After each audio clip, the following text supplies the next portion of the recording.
Welcome, everybody, to another episode of Strife's Sanctum. My name is Citizen Strife, and I'm catching up on a review I wanted to do a couple of days ago, but haven't done because of some appointments I was dealing with. Going to a dentist, going to doctors, doing the other stuff. Nothing serious, just checking things out, making sure nothing's wrong. But I'd put this off for a couple of days, but I found time nice and early on a Tuesday morning, before one of those appointments actually, to talk about a game that I hadn't played in a long time, but I went back to it over winter time just to kind of refresh myself so I could review it. And what I found was it stood up after a decade. And as you can see, I'm talking about Bravely Default. So, word of an intro here.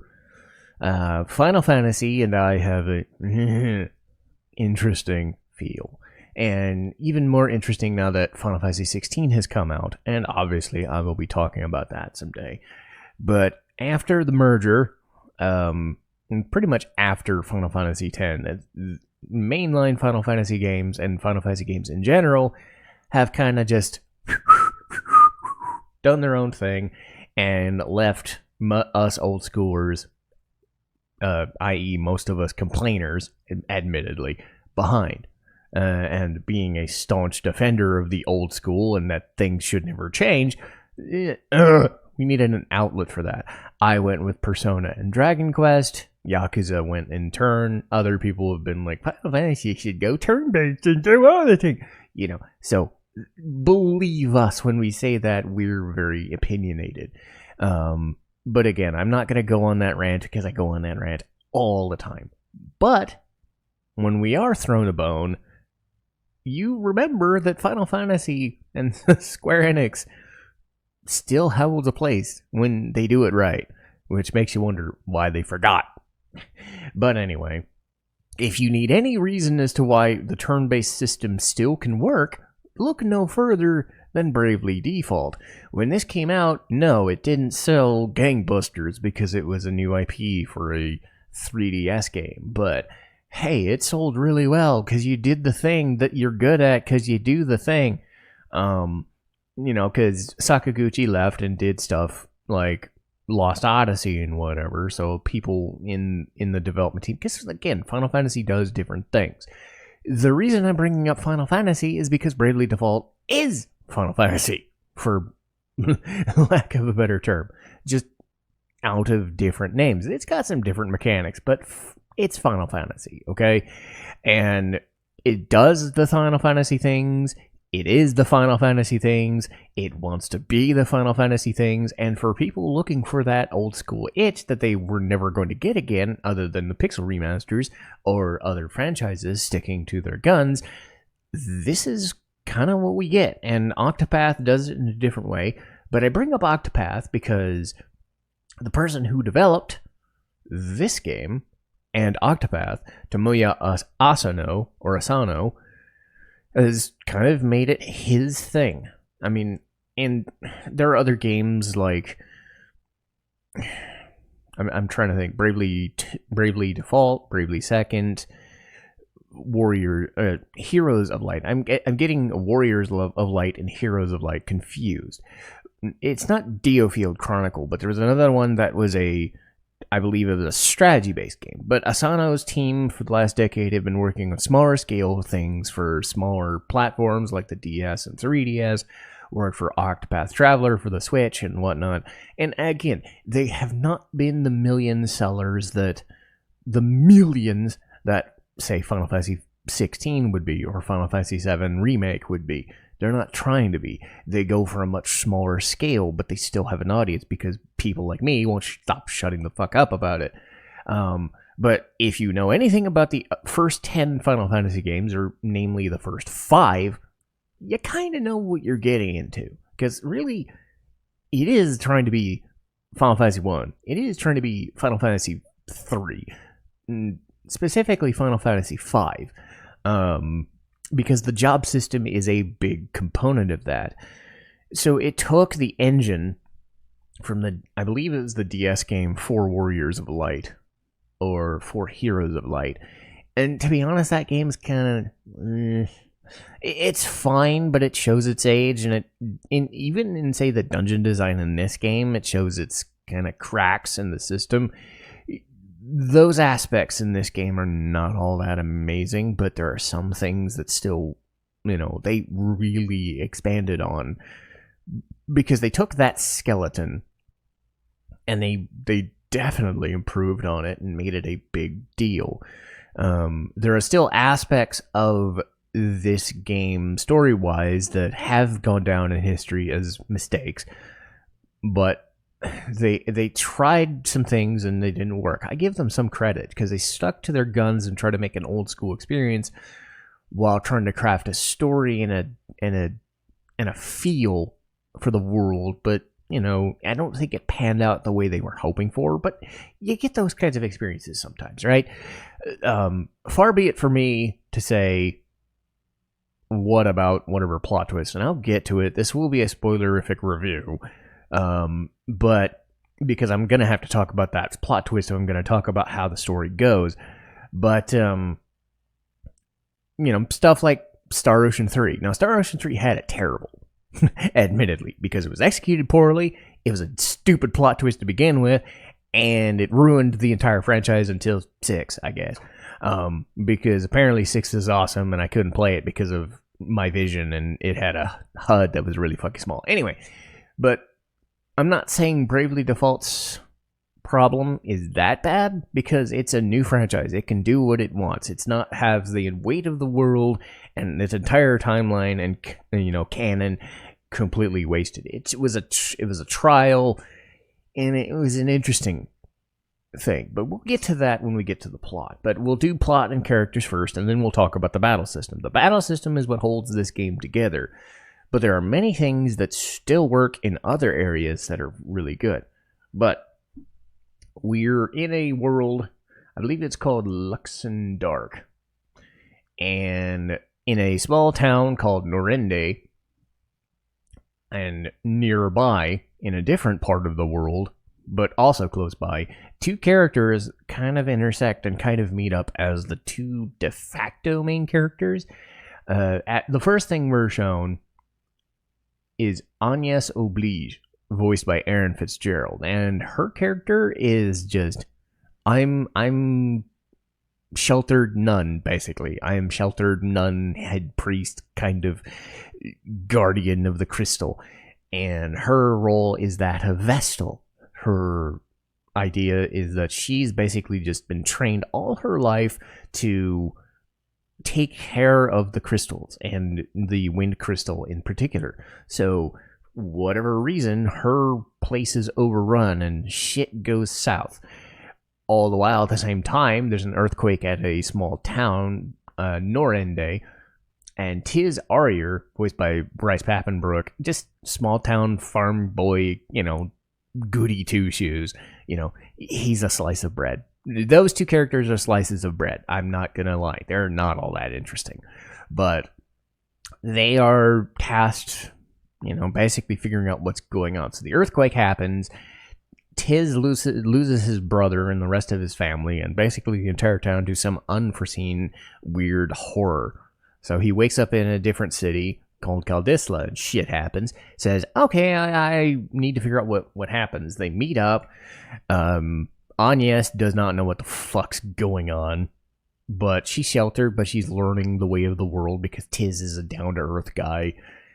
So they kind of hit it off as an item, but not really, because again, they're just kind of there. But they're not the only main characters, thank God, because the game would be very boring if they were.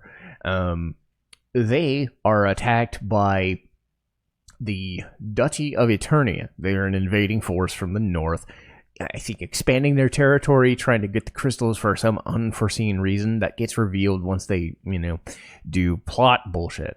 But one of those people is Adia Lee, or Idia, as the second game would go. Adia Lee is great.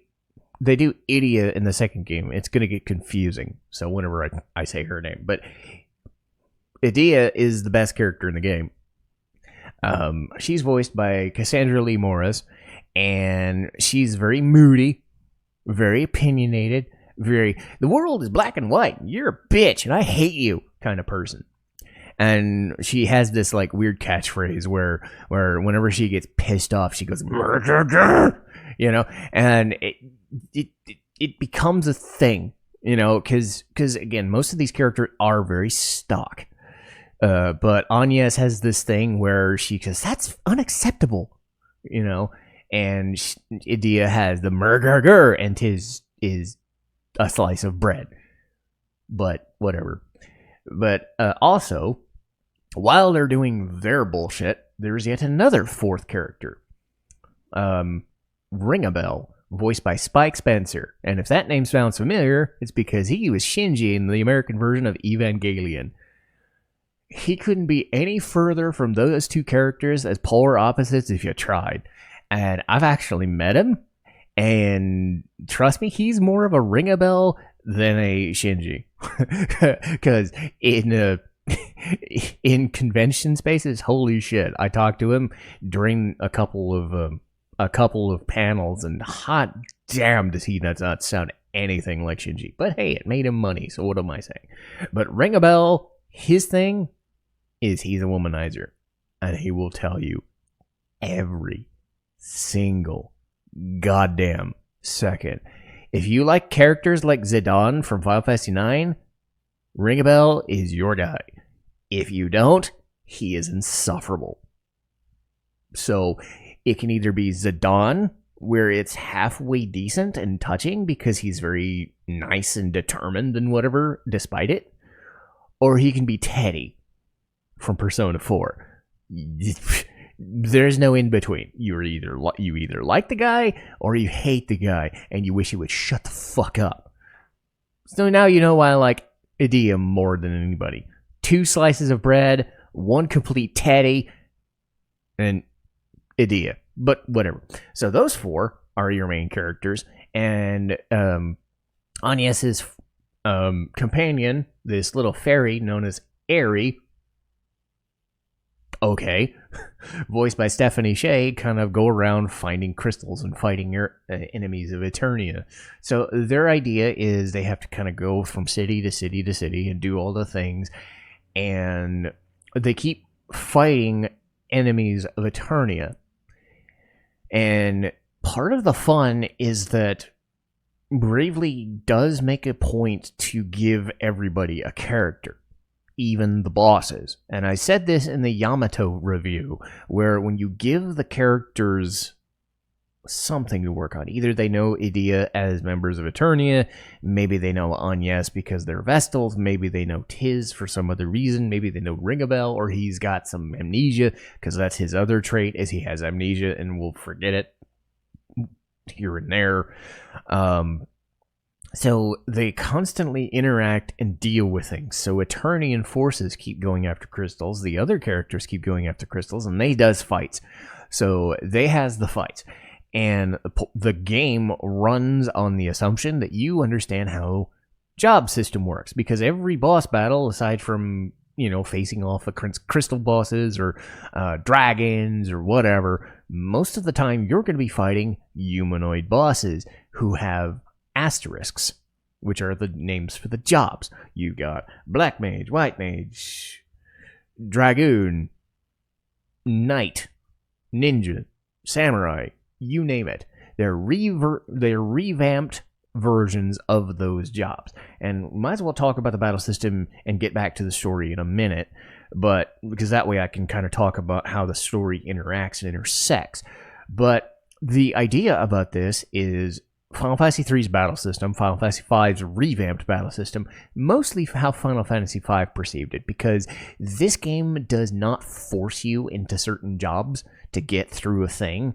You have pretty much free reign as long as you get the job, and a lot of it is side questing. So every so often you'll have the main objective marker in a city you're doing, but every so often you do a part, and then you go around and do a thing, and then you get another quest mark, which is usually in blue, and it will say, hey, if you go here, something might happen, and you keep following it, you might fight the bosses.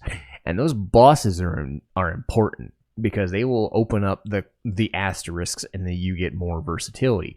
Because you have the Final Fantasy 3 and 5 system, but it is more geared towards syncing up damage and defense and battle management, more so than anything else, because a lot of the bosses you're going to be dealing with are absolute tanks. I've seen some boss fights, and I rewatched footage again to go through this. Some boss fights, if you're not prepared, will either be the easiest thing you do, sort of okay, but still very long, or oh my fucking god, will you just die? You know, I have seen that. And that was kind of the way Final Fantasy VII Remake was, where if you didn't do it properly, or if you haven't set up your characters properly, you're in for a long chip damage sort of situation. But the way the system works is it's based on braving and defaulting. Now, braving and defaulting, the way that works is that aside from just taking turns in battle, enemies and allies both have these markers that go, I believe, from -4 to +4, or -3 to +3. And if you default, that's essentially guarding. So you guard against damage. Sometimes you can guard against status effects, but some games are different than others, so don't quote me on it. But the idea is you're having the damage, and you gain a point. If you brave, you get to use that turn that you have now and another turn. So you're saving turns so that you can bum rush enemies all at once. In most random encounters, you're probably not going to suffer too much, so most characters can just rush the enemies with swords and attacks and whatever. But the novelty of this system is that they've tuned the bosses in such a way that they can do the same to you. They brave, they default in different manners so that they utilize their skill sets. Some of them are very defensive, like the knight or specifically the samurai or swordmaster. Swordmaster specifically, I remember quite vividly. The idea is that he picks a type, whether it's physical or magic damage, and sometimes, like early on, it will take half damage, but then he will come back and do more damage to you if he predicted it right. So if you predicted physical damage and he does physical damage, you encounter it and do that and do a lot of damage back to him. If you miss, well, you fucked up. So later on, you get a second version of that, which is stronger. So you take more damage. You don't basically guard, you take full on damage, but you do like 4x damage or something like that to that damage. Some enemies are, hey, do a damage to, I think Archer is like damage to, Archer, Hunter, whatever is damage is to aquatic types. So blah, blah, blah, blah. You do damage to slimes, you do damage to elementals, you do damage to whatever, that sort of thing. You've got pop stars and idols. They can do buffs for your entire characters.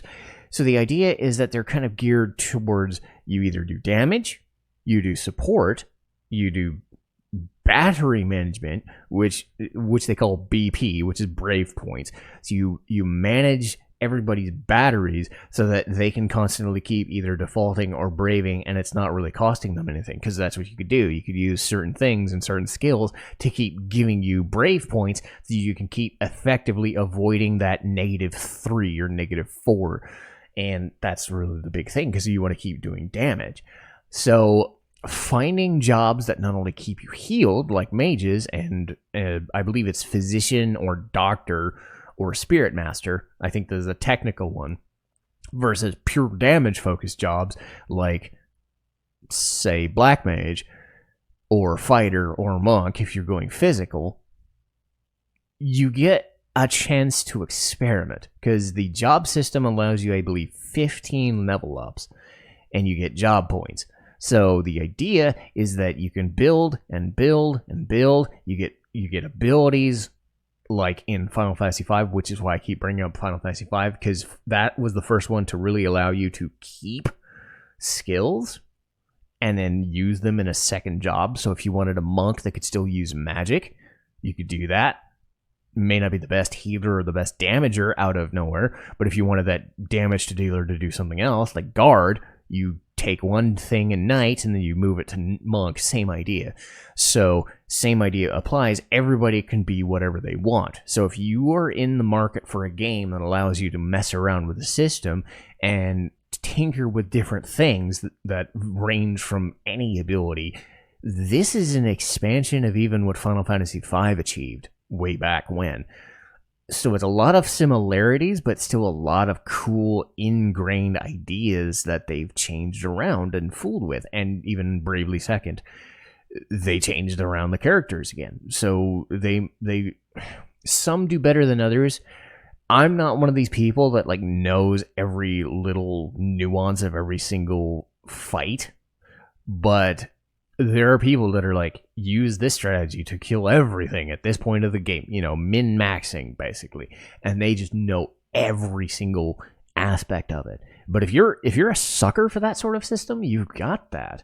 And of course there are things like because it's all about synchronizing jobs, because you can't just have 4 damage dealers. I mean, you could, but it'd probably get you wasted pretty quick. You can't have 4 mages, you know, because then where's your physical damage come from if you fight a defensive boss?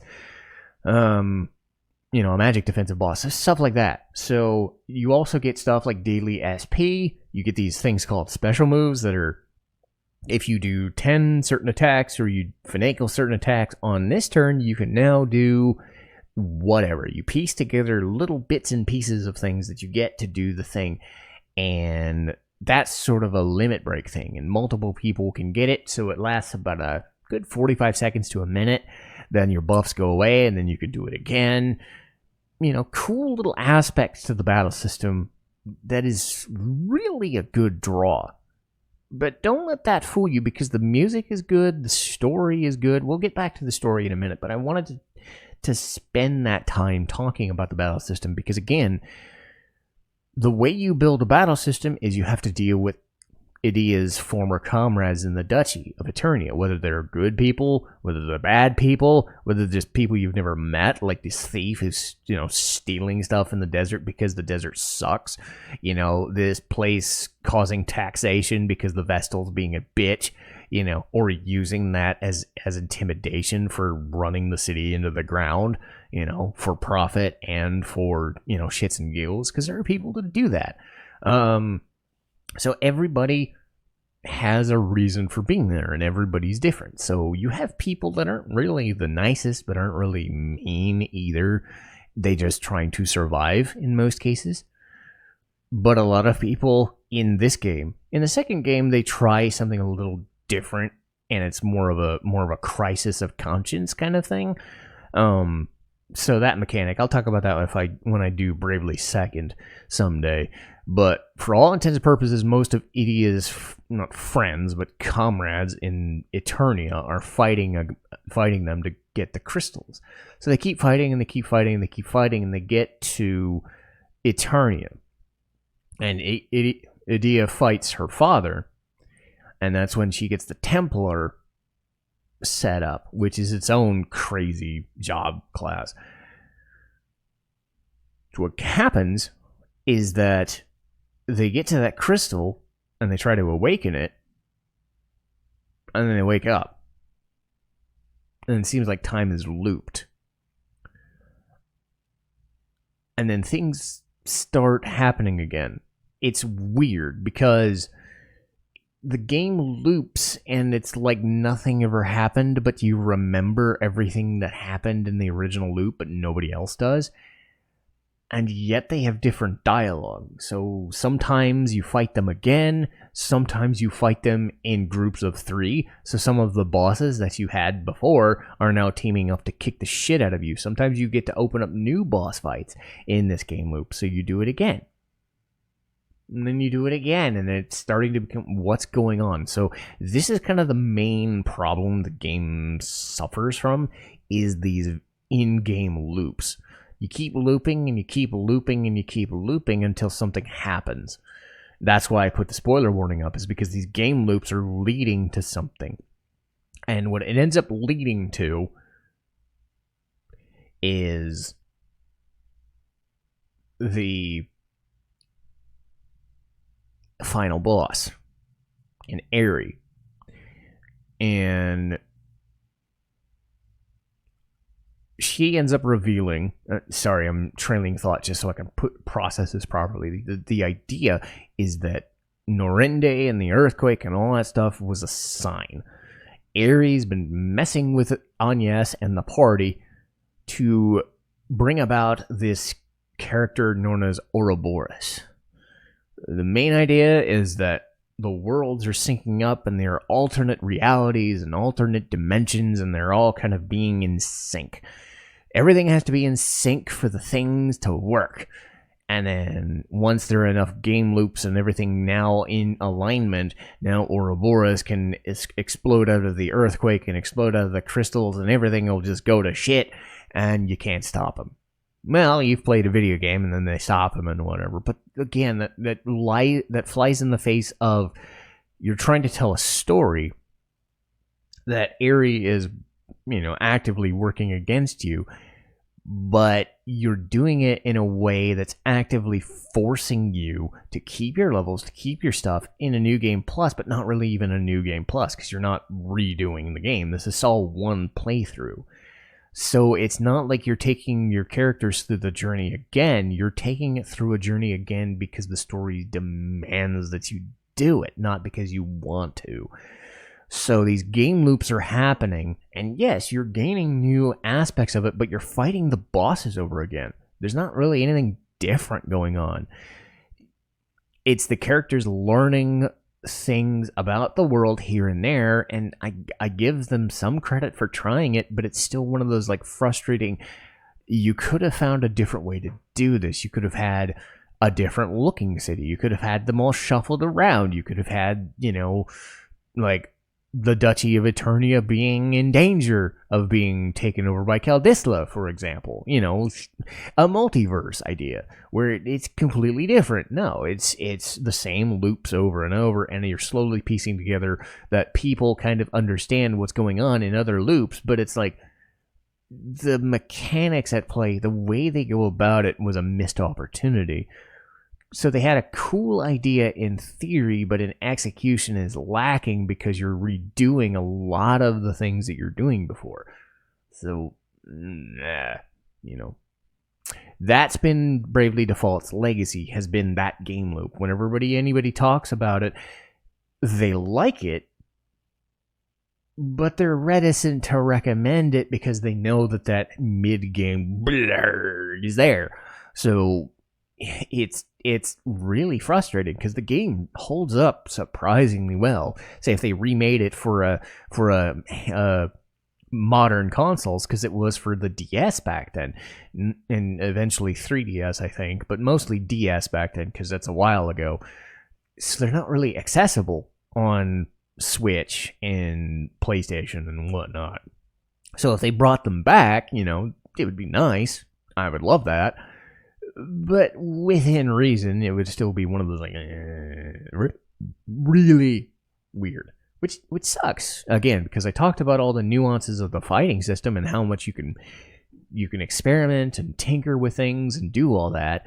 The music is really good too. I found myself, when rewatching footage and playing it again myself way back when, the battle themes were really good. Some of the town themes were very catchy. I found the Fire Crystal City and the Water Crystal City, Florum specifically, really, really catchy. And I think it was Hearthchild was the city. I know Florum. I remember Florum. I want to say it's Hearthchild or whatever, but the City of Fire. And I remember also the Wind City Antime. It was I can remember some cities offhand, and I can't remember all of them because I'm dumb. But suffice it to say, the city themes are really good. The battle themes are really good. The boss theme is the thing I think people remember the most. And it's good because if you're going to fight the boss themes, you have one for normal bosses, then you have one for the asterisk bosses. And the asterisk bosses, I think you will know our name or they will know our name, something like that. I believe that's the name of it. That's the one that's been remembered and remastered and covered by a lot of artists. I think Gay Metal, Johnny Atma did one. I'm sure everybody's probably done a cover of this, but look those songs up. The entire soundtrack is pretty good when I think about it. It's really interesting. And they've got like cool world building mechanics, like people in the, Norende are trying to rebuild the city. So if you have like extra street pass stuff or extra people and per day, you can use stuff to build stuff, and you get like SP markers and other things for battles for like special moves. It's like, hey, do this to unlock this thing. They're not super amazing benefits, but they're a reason to like keep your DS and 3DS open so that, because in-game time can quickly move things. So if you have one guy, it takes like an hour, but if you have two, it takes half an hour to do this thing, and then you build it. So while the game's going on, the other mini game goes on, and you can get buffs and status boosts and equipment and junk like that. But I do want to talk about positives and negatives overall in the game, and I'll start with the negatives first. The game loop sucks. I'm not gonna lie. The game loop does drive the game down quite a bit. If they'd retooled it, like I said, if they'd made it a multiversal kind of thing where we flipped the script and some of the people that were your friends are now your enemies, and your enemies are now your friends, that like you were now on Eternia's side fighting it back against Caldisla or whatever, that would be a kind of cool mechanic. Rather than fighting the bosses over again just because the game's trying to tell you something. Get to it, So it's one of those frustrating things where they have an idea, but they flesh it out story-wise, but gameplay-wise, it suffers. Because it's a fine line when you want to try that kind of game looping thing. It works for a game looping game when it's that entire core, but time travel and time manipulation and all that stuff is very, very tricky. Alternate dimensions and all that stuff, that's when you kind of get into stories. It's a very fine line, and if you don't do it properly, and it's worse, like if it's a movie, it's one thing, because you still have the dialogue to go through, but it's a shorter experience, so maybe you can get away with it. In a video game, specifically an RPG, when you're redoing boss fights of stuff you've done before just to drive home the point of a plot change, it's not the best thing.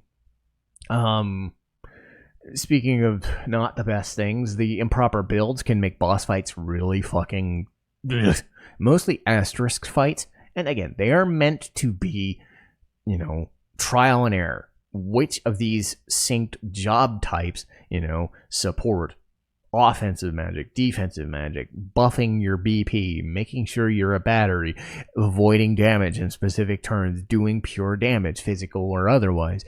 What are the tinkering little mechanics? And if you min-max and you're good at like figuring out little nuances of the battle system, I'm kind of stupid when it comes to that. So I always found like if the game veers a little too far into, oh god, you have to know all the mechanics and do it, it's kind of overwhelming.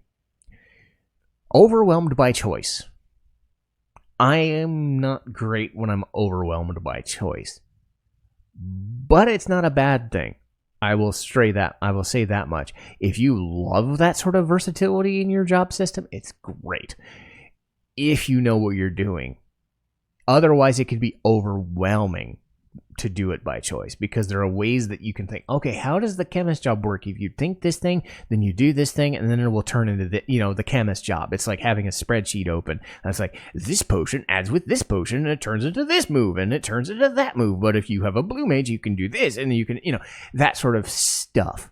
Some people can wrap their head around it, and they do that shit like it's nobody's business, or they play the game over and over and over. If this is like a first playthrough, and you're just, in your head, you're just like, What do I do? And the bosses are framed that way. You have to kind of know innately what the bosses are doing. It's kind of like the SMT thing where you have to experiment and know what these bosses are capable of, even if you know asterisk-wise like what their tendencies would be. You have to know what their game loop is, but you also know how to damage them. So again, it's the bosses are built very tanky. So you either get it and you figure this stuff out and it becomes a puzzle, which is fun in most cases, but it can lead to a frustration. If you don't have the system down right, it can make for a very long, very prolonged, very arduous experience that feels almost insurmountable. Is that part of the charm? You know, bear that in mind. I'm one of these people that's more story and character focused. I could care less about how a battle system works. If it's functional, I don't really give a shit. If I just want to get through it so I can get to the story stuff. So it's not the worst system I've ever played. It's just be aware that sometimes you're going to be in a situation where these boss fights might take a long time, even with the benefits of the Brave and the default thought processes. Now, not every boss is going to be like that. And the random encounters don't mean shit, because you can just run right through them. That's the idea. So the boss fights themselves are meant to be these like mental exercises. Do the thing to do the thing to get the thing to do the damage, and then wait for this turn to do this. You know, you have to go through that because the random encounters aren't gonna be that way. You just run roughshod through it. You can't really bulldoze this game if you tried. Maybe if you leveled up quite a bit, you could probably do it mindlessly. But after that point, it veers into, is this entertaining as a boss anymore? So bear that in mind. So I'm kind of putting that in the, yeah, but, you know, different strokes for different folks. That's a gameplay sort of mechanic. What I will say is a negative, and I am going to be steadfast about it, is ring a bell. Because I want to like him. I like Spike Spencer. And if you play the Japanese version, I'm sure the Japanese voice actor is good too. But as a character, these guys are very, very, very, very basic. Tiz doesn't do much. He's a dork. Anyas is, this is unacceptable. I'm a sheltered girl, and I'm sad. Adia is awesome. She just bitches at everybody and says everything sucks, but, you know, she at least has some kind of, like, gumption and whatever. But Ring a Bell, he is trying way too goddamn hard. It's one of those situations where you veer way too much into comedy because he's the comic relief. But his form of comedy comes in the form of being a Zidane, being a Teddy. Shut the fuck up. Stop hating on girls. It is dumb. I get it. It's one of those character tropes. It's when you actively are that thing and you are only that thing, and the game expects you for 20, 30, 40 hours to be that, so that when you're trying to figure out that he has other things going on, you're just sick of him talking because he's just, I'm the horny guy that does the stupid stuff and I make all the jokes. Aren't I funny? Eh. You know, the I'm super suave but I'm dumb about it, but I don't shut the fuck up either. If it was once or twice or 3 times a game, sure, I could get over it. But it's like watching Zidane in the first 2 discs of Final Fantasy IX and being like, shut the fuck up. You're not good at it. Stop. So this veers into Zidane territory rather than Edgar, who is more like, yeah, it's his character, but you can still tell that he's more focused on trying to, like, save the world. You know? It's kind of nice. It's like Teddy. You want to like him, but every other line is like, what's scoring a hot stud? It's just, what the fuck? I get what you're going for. Just shut the fuck up. Anyway, moving on to the good stuff. I do like that despite my complaints about how bosses can be frustrating, the vast array of options is better than having no options at all. If you are stuck, and this is the big problem I had with 3, I don't know why I said it that way. With Final Fantasy 3, as much as the options were there, it did feel like some of the jobs were mandatory at certain parts of the game. Say, Dark Knight against the guys in certain caves that would split. You know, enemies would split if you did normal damage, so you're forced to use this damage type to do a thing against the guy. The final boss is only killable by this thing and this job, and fuck you if you have a plan. Or you have to be a mage type to go through a thing. It's a cool idea in theory, but in a game that's trying to teach versatility, you're sunk and locked in. Final Fantasy V does not have that. So you can get through a boss fight in any way imaginable. There are still preferable ways of doing it, but you can do it if you try. That's what the Bravely system is. For my complaints about the damage, like the bosses having too much HP, it's better that than and having the versatility than they're easy bosses, but they're done in 5 seconds because you got one option and you do the thing. You punch them and they're done. You know, if you're a person that likes the versatility of a battle system, this is going to be that. It's Final Fantasy V's battle system on steroids. The soundtrack is amazing. I have Anchime and Florum kind of bouncing in my head now that I'm thinking about it. I've got those boss themes stuck in my head. They're really fucking good. They're really good. I think going through Eternia and fighting people that Edea knows, Edea, god damn it, Edea in this game, Edea in the second. Ugh! See how annoying it gets. Fighting Edea's stuff over and over, finding people that were her comrades or were her superiors or even her family, fighting her family. This game doesn't fuck around. It can get pretty dark. Despite all the times Ringabel tries to lighten the mood because he won't shut the fuck up, it still has moments of, you know, it'll have moments of derf and dupe and, you know, just stupid, you know. But by and large in the story, the consequences you have matter. Characters die. Stuff happens. Stuff gets blown up. It's not on the scale of, say, a Final Fantasy IX or a Final Fantasy VI, but it still has that level of depth to it. And again, most of it has to do with Edea because she's, you know, fighting Eternian forces the majority of the time. But you still have things from Agnes's perspective and Tiz trying to, you know, remake the world because of their own purposes. And Ringabel is trying to get his memories back while he's not hitting on girls, you fucking asshole! Anyway, last thing I want to mention, no random encounters. Oh my fucking god. Have I ever mentioned that I hate random encounters in video games? Because I might have mentioned it a few times, and oh god, I get a chance to rail on that again. I like to get through a game and not have to run and fight at the game's pace. I like to be able to choose that I can go through a fucking thing and get things that I want when I want to get them. Especially an old school game like this, where there's a lot of random encounters. And I did mention that the dungeon design, basing itself off of the engine of the other early game, is kind of crap. Because it's a lot of like windy, twisty mazes and finding switches to doors.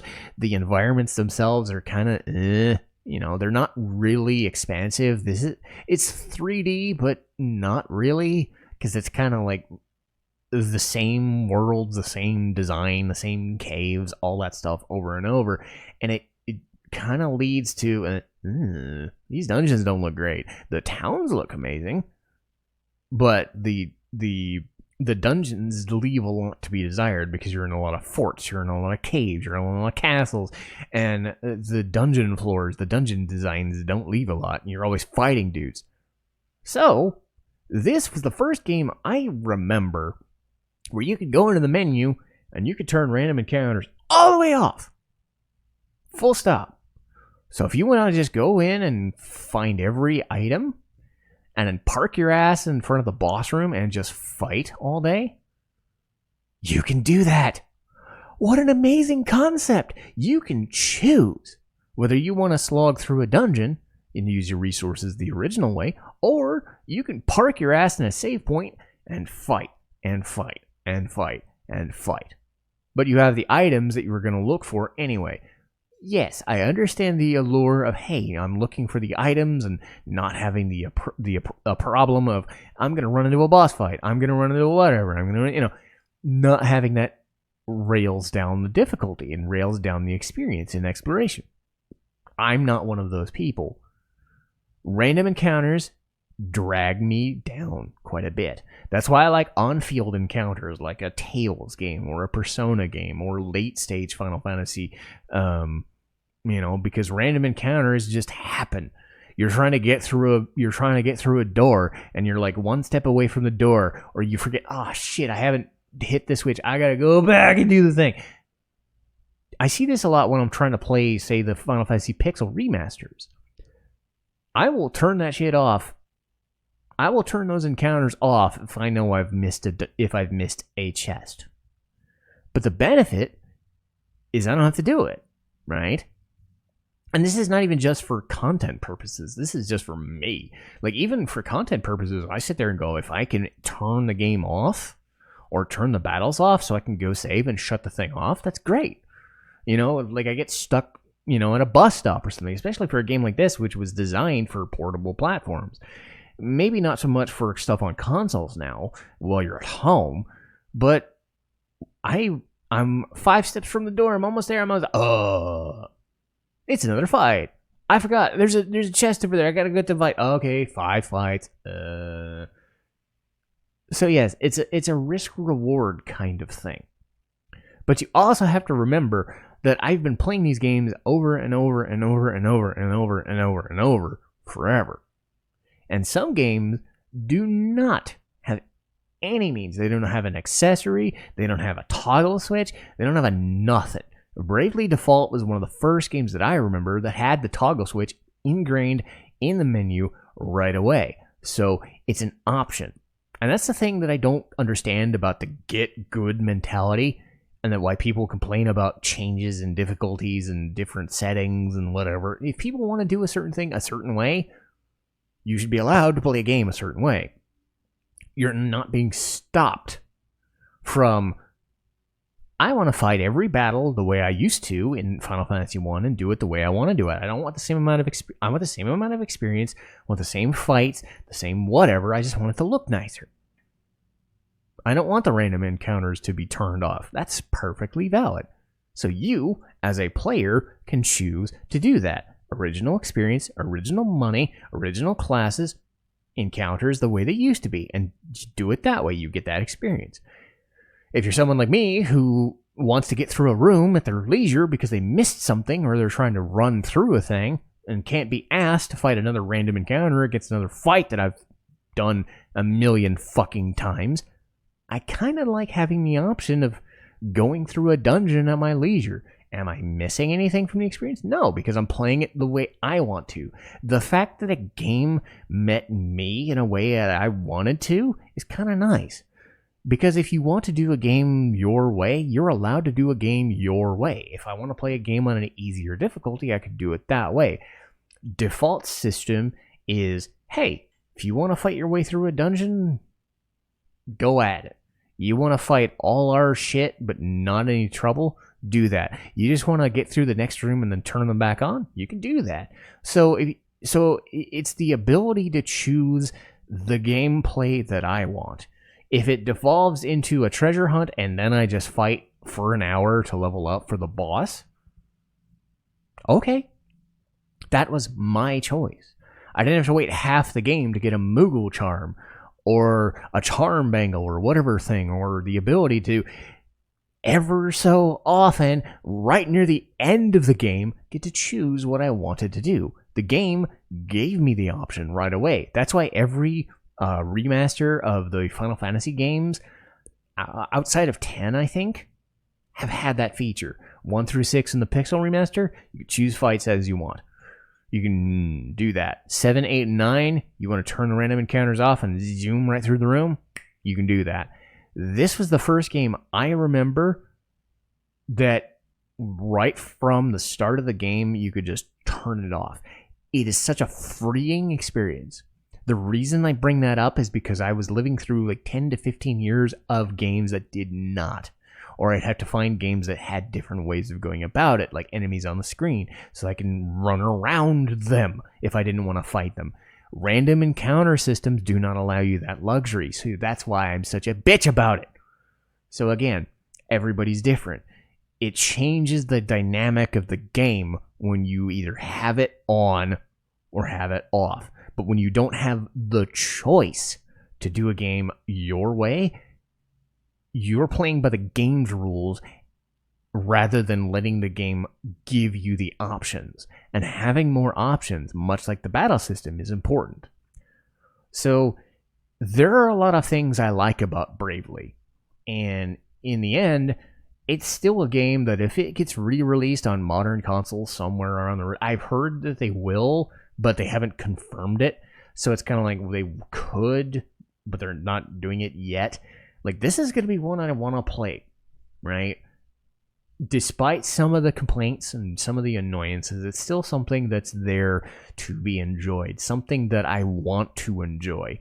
And hopefully I've made it a point that it's a playable game for many different reasons and many different playstyles so that you can find what works for you.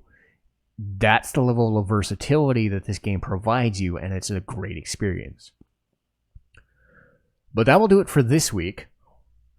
And let's see what's on the docket. Because I'm recording this on a different day than I normally am, so I'm going to have a second podcast this week, or at least a second recording for me. And that will be Gungrave, a show based on a game that's sort of like Trigun, but sort of not. Sort of like a mobster show, but sort of not. Sort of a monster mash show, but sort of not. A little bit of everything.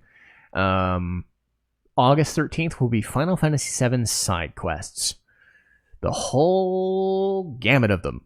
The stuff that's just there for 5 seconds and done. The stuff from Gold Saucer. The mini bike. Or the bike chasing. The snowboarding. The submarine. You name it. I'll look through all of the game. Whether I remember them all off the top of my head or I don't. You would think I would. It's the game I've played the most in my life. But yeah, I will dig through them. Dig whether they were useful in the game or not. Helpful in the game or not. Or really, really dumb. And what I think could happen with Final Fantasy VII Remake if they do them or not. Will they do them? I don't know. Or will they do them justice and make them better? Who knows? Some have already shown up, like Fort Condor is redone in a different way. You know, so it's interesting to talk about. And August 20th will be Trigun Stampede. I've already reviewed Trigun earlier this year, in part because Stampede was coming out. So I think I recorded that episode like 3 weeks into the season. And let me tell you, Trigun Stampede surprised me because the first couple of episodes, I wasn't getting into it at all. It was too dour, it was too stupid, and it was too stiff. And I like Trigun where it's stiff, like the ending. Like I felt like the stupid shit made the harder edges near the end of the show worth it. But then Stampede just said, no, we're not doing any of the stupid shit. We're going to make this a bit more dour. Not insufferable, mind you, but it's going to be a lot more dour, a lot more serious. But what it took was a couple extra characters to balance out Vash and Roberto and Meryl, specifically Wolfwood. Once Wolfwood got in the picture, it got better, and it actually ended up being a really good show. And it ended up answering a lot of the criticisms that people were labeling at it at the beginning. And of course, it had that opening theme that was fucking amazing. It was one of the best opening themes of any anime ever. so yeah, it had that too. But I'll talk about Trigun Stampede so I can kind of close off Trigun for now. It's going to get a second season because of course it is. It's Trigun. They brought it back for a reason. But I was impressed by it, and I will talk about it. But for now, I will call this an episode for Bravely Default. And I will see you guys next time. Citizen Strife, signing off.